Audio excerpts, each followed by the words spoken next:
a free for all. There are no offsides rules. Um, you can kind of run the whole field if you've got the legs for it. But basically, you can either hit the ball on the ground, kind of like a golf swing. You can pop the ball up to your hand using the stick. You can't pick it up off the ground. And then from there, you can toss it up and hit it like a baseball as far as you can downfield. So there's a lot of running, there's a lot of chasing a ball, and there's a lot of moving the play very quickly from one side of the field to the other with very long hits. So it's kind of chaos captured on a pitch. Awesome. I think that paints a pretty good picture. Eamon, anything to add? Yeah, sure. If you've got an internet gadget, a machine, like a Googleometer or something like that, just stick in hurling, HURLING.net.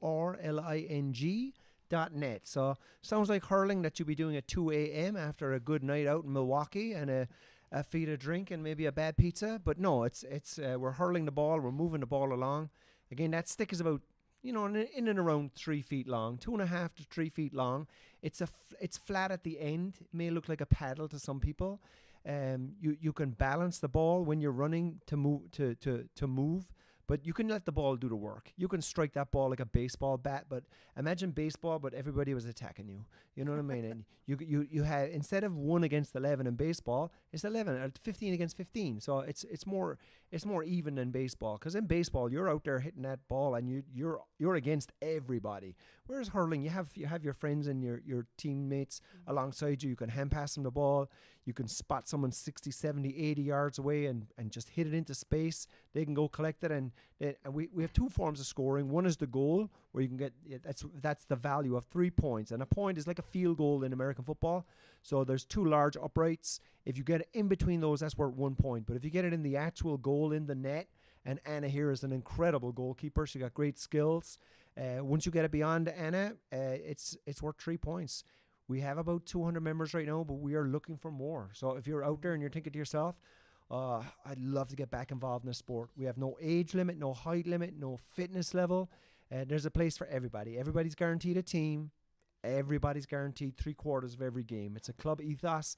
We don't like people sitting on the bench. You may go to other sports, and if you're not good enough, you're just sat there on the bench. You get some garbage time at the end, like a not a bad NBA player, but someone that's just not at the top level. You know what I mean? You see soccer kids, they go out there, they train, and then they sit on the bench for 85 minutes. They get the last 5 minutes. That's not the way it is in Milwaukee Hurling Club. Mm-hmm. Come visit us. If you're 4 years of age to 14, that's our youth program. If you're 15 to any age, we don't have an age limit. We don't have a fitness limit. We got plenty spots on the field. You know, if you're thinking, I'm really not fit enough for that sport, come try us out. We'll find someone that's just as equally unfit as you. You know what I mean? We put the fat leads together and we put the athletes together. Don't worry, there's a space for everybody. Everyone is included and inclusive. We don't care about your pronouns or your haircuts or your colors or anything. It's just a super community. It's my family here in Milwaukee. I have a brother and his family in San Diego, 3,000 miles to my left. And the rest of my family is 3,000 miles to my right in Ireland. So this is my family here in Milwaukee. Just a great sense of community. And I just love these people. I hang out with them after training. We go to our sponsor bars, hang out with them after the pitch. We have a barbecues at the pitch. Every Sunday we play. We have something fun going on. I know, Micah, you be always helping there, just roasting beautiful meats for us. And we just make Anna's a great woman there for cocktail parties. And, you know, it's just a great community. So if you're looking for a community, if you're looking for something that, you know, it's just a little bit out of the norm, put yourself out of your comfort zone. We'll put you right back in that comfort zone, because you'll get a little fitter. You'll definitely have 200 new friends in an instant, and you'll have a great sport. It's the best sport in the world. And this club, in my heart, I believe is the best hurling club in the world. From and not the quality of hurling, but the quality of people, the quality of friendship, and the camaraderie, and the whole team. It's like we're one big city. And we're one big club, and we split into teams. And when it's inside those 4 lines, we go after each other. But as soon as that game is over and the referee blows the whistle, I said it's handshakes and let's get some brats and beers. Yeah, I think you hit on some of the things that I really appreciate about the club is that there is a level for anybody. We function as kind of a city league where we have anywhere between 8 and 12 teams on a given summer because of the number of people we may have. But those are all sponsored by local businesses, like some of the bars that we have. There's a roofing company. There's a lot of different places, the Shamrock Club. And then we all get split up onto those teams in a new mix every summer. So you're never stuck on a team. You're always getting to meet new people. And that summer league kind of level of play is for anybody. You know, you kind of match up. You know, if you don't run a ton, you can play a full position, which stays kind of by the end by the goals. If you love running and you're that kind of person, you can play a mid position, which basically goes the whole field. And then that level is everybody's guaranteed that play time. So it really gives you an opportunity to learn the sport, get in-game experience, which is how you get better at sports, and meet new people every year. But then we also have a competitive level where we compete nationally and sometimes in Ireland. And that's for people who really want to push it to the next level and compete kind of on that stage as an athlete. So we've got a men's and a women's traveling team that play in tournaments that other cities host or compete at the nationals, or there's an Ireland World Games for hurling and camogie, which is what the women's version is called. So we get the opportunity to do that as well if that's kind of the level you want to throw yourself in at. So there's something for anybody in the sport. Awesome. I appreciate that. And that has certainly been the experience I've seen with the switching of teams every year, with the amount of substitution. The practices aren't done by team, but they're shared. There's a lot of mixing and mingling. Mm-hmm. And it was really fantastic just to see how people who came from either no sports background or different sports background, and Eamon, you mentioned lacrosse, like that's going to help you a little bit, but so is baseball, so is hockey, so is soccer. And if you play no sport at all, there's plenty of people who are in that bucket. And unlike a lot of other sports you join, with the exception of the two folks I'm talking to here who have been playing for a very long time, most folks are also new to the sport. So it's a really welcoming atmosphere while still giving you that competitive moment if you're looking for it, which I think is fantastic. Anna, you mentioned camogie a little bit, and I know in different sports, the way they change rules or things like that can vary. Can you tell us a little more about camogie and how it relates? Yeah, so hurling and the way that we play in Milwaukee is co-ed. And the basic rules of that include contact. So there's shoulder-to-shoulder tackling. Nobody's running anybody over intentionally, but there's definitely some contact involved in the play. And there's some technical rules that shift a little bit. But if you're familiar with hockey, it's kind of the difference between men's and women's hockey. There's a little less contact allowed. There's some modified scoring rules where we get to you can't throw the ball, you have to hand pass it, which is kind of like handball. But the women are allowed to do that for a point over the bar. And the men or the co-ed version, you can't. So it's very minor differences as far as like the contact level and some of those technical things, but essentially you're playing the exact same game. So all of the stick skills are the same. The fitness levels need to be up there. The field strategy is all very, very similar. But really, it's just an opportunity to play with other women who are involved in sports and build some of that camaraderie at that level as well, you know. Awesome. Fantastic. I'm curious, and we've talked a little bit about the sport. We've talked a little bit about the club. What makes hurling so popular in Milwaukee? And I know that compared to the rest of the United States, we're much larger than a lot of other clubs. Why do you think that is? What's going on there? Well, I think one big part of it is Milwaukee and Wisconsin in general's like bar sports culture, because the way the club started here was somebody went over, studied overseas in Ireland, saw the sport, brought a bag of sticks back with them, and was like, you guys, this is the coolest thing ever. Let's figure out how to play this. And from there, we ended up having 4 kind of T-shirt level teams that were sponsored by local bars. And that was maybe the first and second year. And by the time I joined, which was the 3rd year of the club, we had 6 teams. And they were all sponsored by different bars. They were all kind of folks in their late 20s, early 30s who knew each other socially in town. And from there, it really just exploded. And as we were able to bring people in, there was a time where we played down at the lakefront. So we had a lot of visibility to people who were out and around. So like, I think that's one of the things about this club is there's a very high percentage of non-Irish players. And I think what you see in a lot of the other cities like Chicago and Philadelphia and San Francisco is it's very much an expat community that is playing the sport because it was something they played at home. It's comfortable. It connects them to the Irish community in those cities. And while we do have some level of that connection to the Irish community here, like my grandfather was in the, Shamrock Club, my background is Irish too. So like I was kind of in that vibe, but there's a lot of people who don't have any connection to Ireland and Milwaukee who play because we grew through that kind of rec sports vibe that Milwaukee has a really big piece of. Yeah, I'll add to Anna's points there as well. So last year we had approximately 175 to 180 players. 4 of those players were born in Ireland. So the vast majority are just people that see the sport down at Irish Fest. We have a great setup where we go to all these festivals with our hitting tube. So very similar to a baseball hitting tube, about 16, 18 feet by 10 feet. You get inside this netting cage and you smack some balls around, and it's so fun. People are like, how can I join this? So we got all the information at our booths. We take your name and email address, and we keep you involved, get you all the information. And then we got a big rookie camp every year.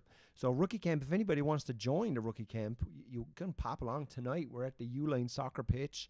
That's the Uline soccer pitches.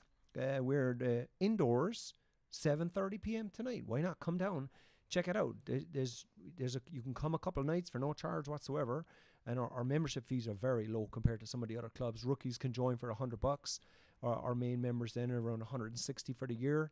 It's a very low level entry. All you need is a pair of cleats. We got sticks. Sticks come as part of the membership. But these hitting tube events that we have, and we've got one coming up at the Doggy Day at the District, down at the Pfizer Forum on Saturday, and we'll talk to a couple hundred people, and they'll get in there and they'll be hitting these balls, and they'll see that we've got a TV and a little battery pack to show the games that we play up in Brown Deer Park, and people get an idea of like, yeah, I think I would like that sport. How do I join up? We got QR codes. We keep it nice and simple for people. And we got great coaching up there, and the mantra of like everybody's got a place. Like Anna said, if you don't want to run, there's someone that's just your equal that doesn't want to run but might be very skillful with the hands. And if you're very athletic and you're very competitive, there's a spot for you there right in the middle of the field, and you can go hash it out over 60 minutes. So the games they're relatively short, 2 15-minute halves. Or 2 15-minute quarters per half, a little water break in the middle. And the captains, there's 2 captains, they got to try and figure out the scheme, because everyone's got to play 3 quarters, which means you got to sit your star down for a quarter. You sit your star down in the first quarter or the last quarter.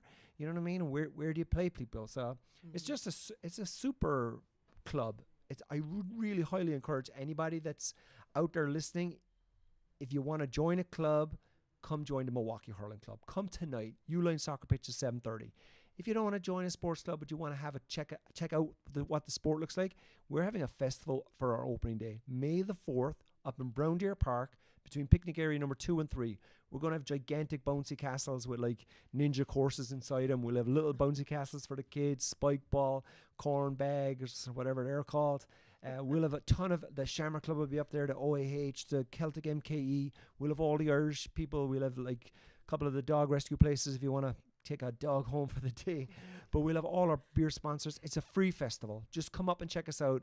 May the 4th. It'll start around 10 a.m. in the morning. It'll go through till 6 o'clock. DJ Max is going to be on the decks all day. We'll have pipe bands, Irish dancers, Irish music, 4 or 5 games of fantastic hurling. Barbecues going left and right. Just come up, bring your kids. If you're single, we'll find you a husband, wife, don't matter. If you're if you've got a family, it'll be a great family day out. It's just a fun place to be. So that's Brown Deer Park, May the 4th. And again, if you're looking to join or looking to see what the hitting tube is, come down to the Doggy Day at the District outside the Pfizer Forum on Saturday. And then after that, we've got a fantastic event at Ginger's. So Ginger's Irish Pub and Grill on the corner of Howell and Howard, from 5 p.m. onwards on Saturday. This Saturday coming, April 12th, we call it the Chop Down Get Down. Now, the chop down is a foul in hurling, so if I'm soloing with the ball, and Anna, she's got to clear the ball off my stick without touching my stick. If she chops down, that's a free. And frees are easy to put over the bar if you're skilled enough. You know, it's you can't touch the ball with your hands, but you can lift and strike. But the chop down, get down, it's our 4th annual chop down, get down. We have 4 bands that are all members of the club. So 4 live bands, like between rock, bluegrass, and pop. It's great night out at Ginger's from 5 onwards. Another night to come and see what the club's about. See what the family. It's my family, so see what my family's about. Come join us. Awesome. That's amazing. And one of the things that I think you're calling out is here we are. It's just the beginning of April.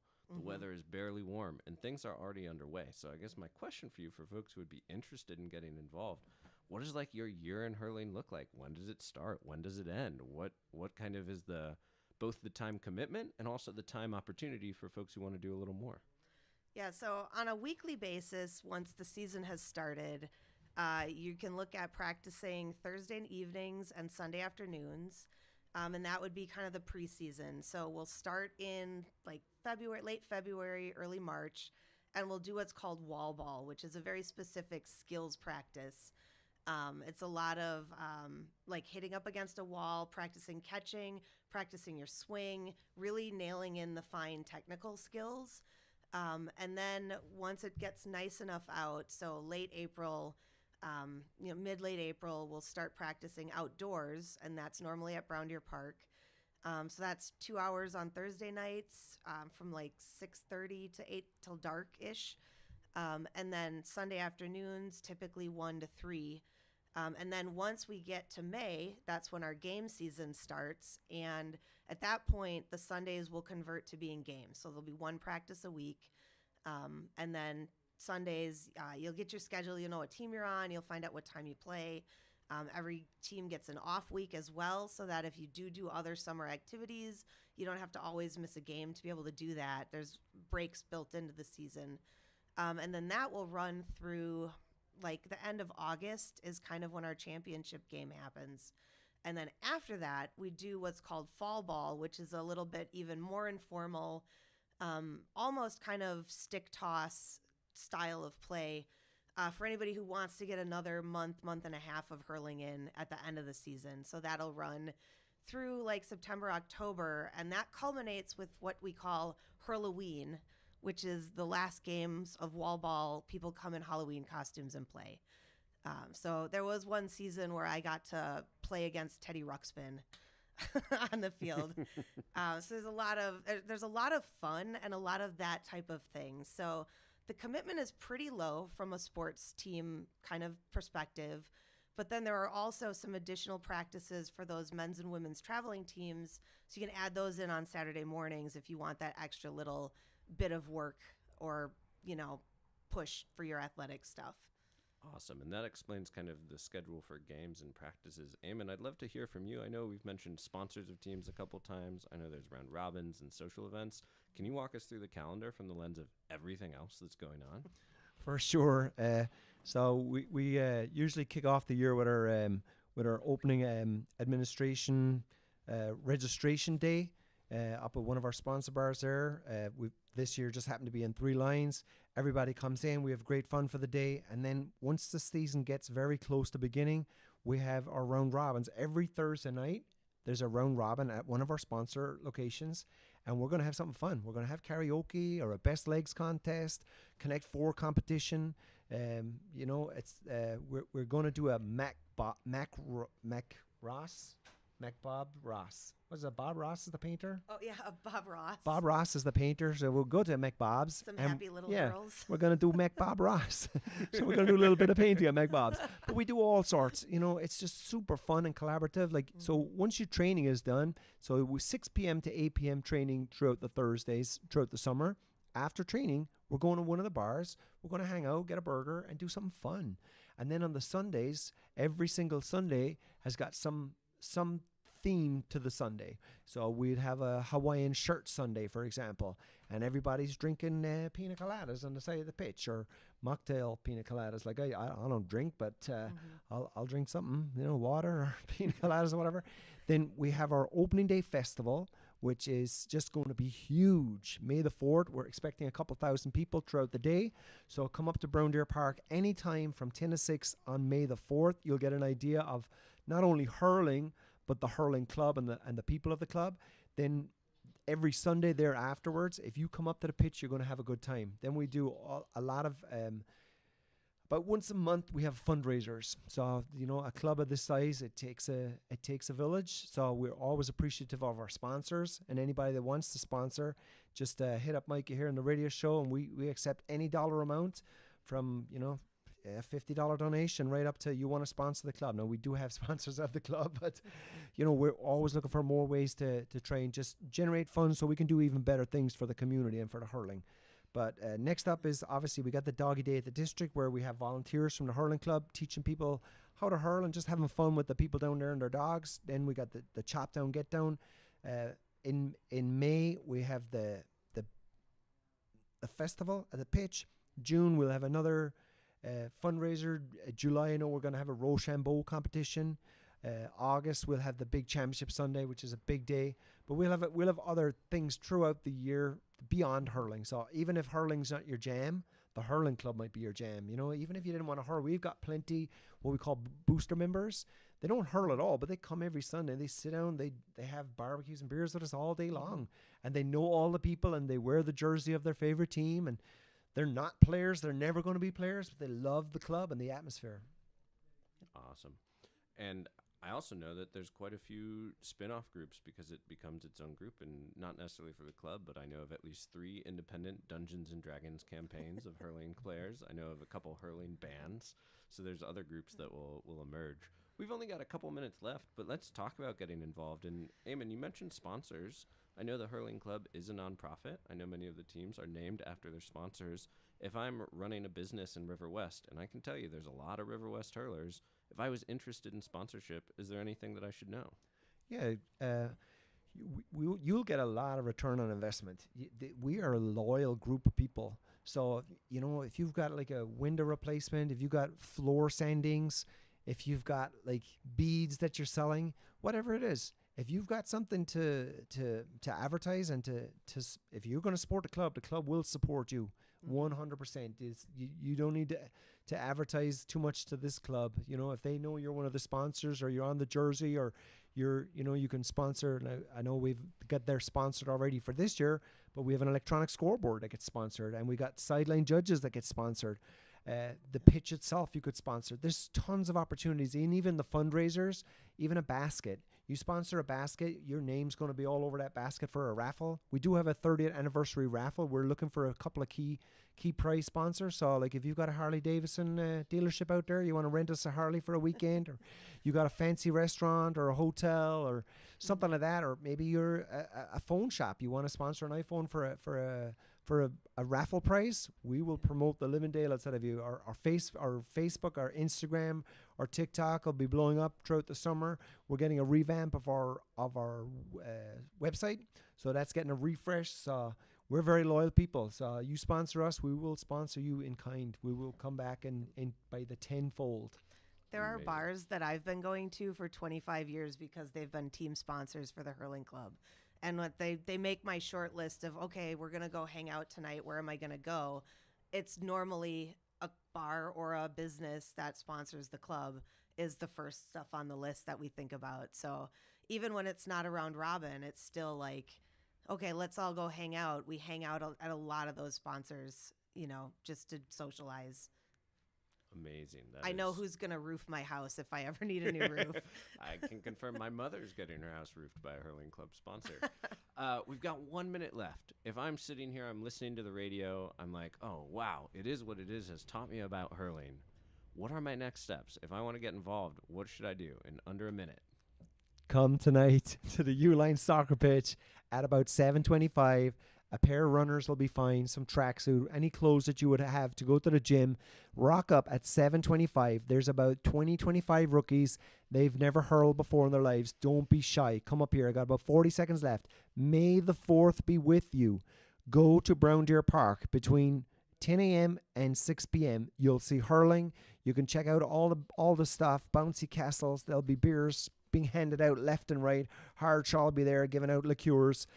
It's going to be fantastic. May the 4th be with you. Think of that. Brown Deer Park. Anna, you close us out. Yeah, you can also email info@hurling.net just to get on some email contact lists, or find us on Instagram. I think it's just look up hurling.net, and that'll have the Milwaukee links Hurling Club. to all of those socials. So at MilwaukeeHurlingClub.com. Awesome. Thank you both. Thanks so much.